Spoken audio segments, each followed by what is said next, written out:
There have been times where I've outgrown mentors. I mean, I'll give an example of this. Early on in my business career, the mentors I gravitated towards were very much focused on things like marketing, right? They were very focused on tactics and things that I thought, like, because my priority at the time was I just want to make money, I want to grow the business, and I thought that every problem was either a marketing problem or a sales problem.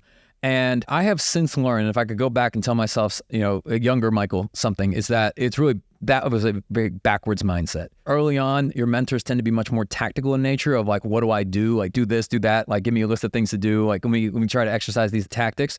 But then as you start to really grow and evolve and you start to really grow your organization, whether you grow to 7 figures, then you start to grow to 8 figures, now you're less focused on tactics individually and much more focused on overall thinking, decision-making, strategy, leadership, leverage, like the things that can really add a greater output to the organization itself and can create greater impact. So I actually find that organizations, and I say this respectfully, I'm sure it won't come across that way. Organizations or mentors that are very focused on purely marketing, that is a very, very low level of impact. And I know it may feel like, oh man, I just heard about this new marketing strategy, I heard about Facebook ads, I heard about LSAs, I heard about pay-per-click, I heard about SEO algorithm update, but it's like, that's such small thinking. Because if you could solve the root issue, which usually has to do with how do I find the right individual, how do I find the right person, bring them into my organization and allow them to own that challenge, you can free yourself up from that problem entirely. Now you're not thinking about the algorithm update because you have somebody who is focused on those things and can help scale it. Now you're not thinking about how do I improve my intake because you have somebody who owns the intake problem in your organization. You've got a great intake manager. And the greater competency is finding those people. Dan Sullivan's got the great book, Who Not How.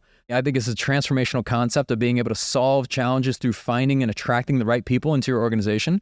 So for me, when I've outgrown mentors, it's because I think the focus early on was very tactical. And I know a lot of people gravitate towards that. I will say that even in our coaching program, when people are starting out, let's say they're in an early kind of part of their organization with revenue, they want tactics, right? Because it feels like they're getting some sort of utility of like, do this, do that, whatever. And then when they hear more strategic level types of things, or they're talking about hiring, we're talking about people, we're talking about more leverageable things, they start to tune out because they think, I just want to know what to do. And if I can take this pill, take this supplement, just tell me what to do, that they're going to make more progress. When in reality, those are things that in many ways is kind of like mental masturbation, right? People are always interested in like productivity hacks, for example. Well, what is something I can do? What's an app that I can use, right? Because to them, it feels like some sort of like utility, when in reality, people don't want to really focus on the fundamentals.